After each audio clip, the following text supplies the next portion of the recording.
Hello friends, कैसन बानी जा आप सभी। हम आशा करते हैं सारा लोग खुश और हैप्पी होती। चली जा आज के मज़ेदार रेसिपी शुरू करी जात। आज हम आप लोग खातिर लेके आइल बनी कच्चा आम के मुरब्बा के रेसिपी, जौन कि आपके फैमिली और परिवार के बहुत ज़्यादा पसंद आई। तो चली जा आज की मज़ेदार रेसिपी शुरू करी जाए। तो सबसे पहले हमें जो ले बनी आम देख सके नहीं, तो जब हम 5 से 6 गो आम ले बनी, आप लोग देख सके नहीं जा। एक का कर ली कि छील लिहल जाई, तब एक छील ले बनी। छील के ए तरीका से हम काट ले बनी, तब अपना पसंद अनुसार एक काट ले जा। तो देख सके नहीं जा हम कैसे कट ले बनी, तो अपना हिसाब से आप लोग काट लीजिए। चलिए जब चल जाओ गैस की तरफ।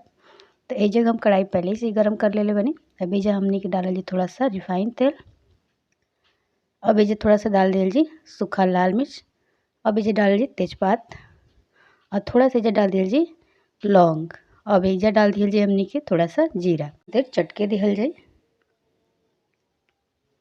तो आप लोग देख सके नहीं जाए जो जीरा अच्छा तरीका से तड़क गई बा। तब ये जगह हम डाल देवे एक गिलास पानी। तो जब हम पानी डाल देते नहीं, अब ये का कर जी पानी डाल के ओकरा बाद हमने के डाल दिया जी चीनी।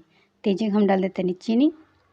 चीनी डाल के अब का कर जी करा के चीनी के कुछ देर घुले दिहल जाई। थोड़ा सा चीनी और हम डाल लेते नहीं, काहे कि आम जौन बा थोड़ा बहुत ज़्यादा खट्टा बाटे। तो चीनी आप अपने हिसाब से डाल ले जा, जितना आप मीठा खाइल चाहते हैं जो ओकरा हिसाब से। तो आप लोग इसे देख सके नीचे हमने के जो चाशनी बा खोले लागल बा। तब ये का कर जी कि हमने के आम डाल दिहल जी। ये जगह हम आम डाल दिले बनी। एकदम अलग तरीका बा, एकदम यूनिक रेसिपी बाटे। केहू भी बना ली, बहुत ईजी तरीका बाटे। तो आप लोग ये देख सके नीचे हम आम एजा डाल दिले बनी। अब एकरा के का कर जी कुछ देर खोले दिहल जी। का कर जी कि तेज आंच पे खोले दिहल जाई कुछ देर खातिर, कम से कम 15 से 20 मिनट खातिर। तब एकरा के हम चला लेतनी, थोड़ा बहुत चला के छोड़ देतनी और बस एक खोले दिहल जा। 10 से 15 मिनट एकरा के खोलाए के बहुत ज़रूरी होला। तब एक खोले दीजिए आप लोग। तो देख सकनी जाए में अच्छा से उबाल आवे लागल बटे। हमने की जौन चाशनी अच्छा तरीके से खोल के पाके लागल बा, आप लोग देख सकनी जाए। तो चलिए जब ये डाल दिया थोड़ा सा हल्दी। तो ये हम डाल देते हैं 1 चुटकी करीब हल्दी डाल देते हैं। हल्दी से का हो कि थोड़ा सा एक जो कलर बने बढ़िया आई, तो यही से हम हल्दी डाल देनी है। अगर आप लोग के ना पसंद हो तो बिना हल्दी के भी डाल बना सके नीचे। अब ये डाल दिया थोड़ा सा शिमला मिर्च पाउडर। शिमला मिर्च पाउडर डालने से का होई ना कि जो हमनी के मुरब्बा बनी ओकर कलर जौन बना बहुत बढ़िया आई और थोड़ा सा खाए में भी चटपटा लगी। तो इसे हम डाल देनी है। अगर आप लोग के ना पसंद हो तो मत डालब जा, ऐसे भी बना सके नहीं जा। अभी के हमने के खोले दिहल जाई 10 से 15 मिनट तक, कैसे ही मतलब कि एकदम से आम जौन बना चाशनी में एकदम से घुल जाए, तब तक हमने के खोले देवे के बाटे। एकदम से तेज आँच कर देवे के बाटे। अभी के हमने के छोड़ दिहल जाए खोले खातिर। तो आप लोग देख सके नहीं जा हमने के जो चाशनी अच्छा तरीके से उबल उबल के खोलत था। तो जगह हम ढक दिल रहनी है। तो ये देखिए जा आधा से कम हमने के जो चाशनी बा हो गई बटे और जो आम बा आधा से अधिक पक चुकल बा। आप लोग देख सके नहीं जा, पलटा से दबा के आप लोग देख ले जा कि आप लोग के जो आम बा पाकल बा कि नहीं।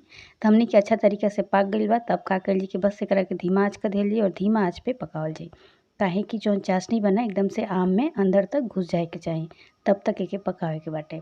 तभी यहाँ पे का कर जी कि धीमा आँच कर दिल जी और धीमा आँच पे पकावल जी। ज़्यादा तेज आँच ना कर जी ना तो चाशनी जौन बना बहुत जल्दी जाई। तो ये वजह से आप लोग का कर जा कि धीमा आँच कर ले जा। धीमा आँच पे जो आम बा अच्छा तरीका से पाक जी और चाशनी जौन बना एकदम से आम में अच्छा तरीका से घुस जाइए। आप लोग देख सके नीचे।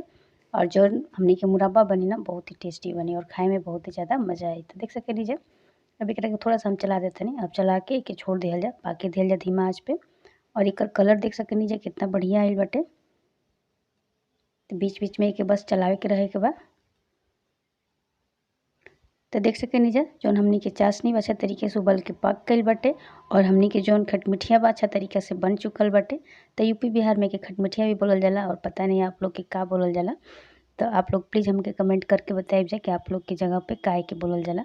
तभी जो का कर जी के गैस के हमनी के बंद कर दिहल जाई, काहे कि हमनी के जो अब अच्छा तरीके से बन के रेडी हो चुकल बा। तो चली जाए को प्लेट में आप लोग के हम परोस के दिखाओ तनी कैसन बनल बा। तो बहुत ही बढ़िया बनल बा, बहुत टेस्टी बनल बाटे। ये बच्चन के बहुत ज़्यादा पसंद आई। तो ये रेसिपी के आप लोग रोटी पराठा के साथ खा सकेनी, जब बहुत टेस्टी लागे लाटे। और बचपन में तो हम बहुत ज़्यादा के खात रहनी, अभी भी खानी, लेकिन बचपन में बहुत ज़्यादा हमके पसंद रहा। मम्मी से बनवा के हम कम से कम 1 महीने तक एक खात रहनी है। तो आप लोग चाहें तो एकरा के 1 महीने तक भी स्टोर करके रख सकेनी जा कोनो डब्बा में, कांच के डब्बा में रख देव जा तो 1 महीने तक भी खराब ना हुए।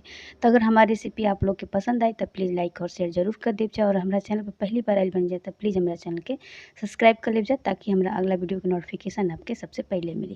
तो ये देखिए जा कितना बढ़िया हमने के जो एकर रासा बा बन के रेडी हो चुकल बा फ्रेंड्स, बहुत ही टेस्टी बनल बा। तो एक बार हमारा कहला पे आप लोग जरूर ट्राई करब जा, बहुत ही बढ़िया रिजल्ट मिली आप लोग के। कमेंट करके जरूर बताइब जा कि हमारी रेसिपी आप लोग के कैसा लागल है, ताकि और भी सारा हम वीडियो आप लोग खातिर ला सकी। और प्लीज़ हमके सपोर्ट, लाइक, शेयर, सब्सक्राइब जरूर कर लेब जा। और चैनल पे पहली बार आयल बन जाए तो प्लीज़ हमारे चैनल के सब्सक्राइब कर लेब जा। तब तक खातिर बाय बाय, फिर मिलल जी एगो नया वीडियो के साथ। थैंक यू सो मच हमारे वीडियो देखे खातिर फ्रेंड्स।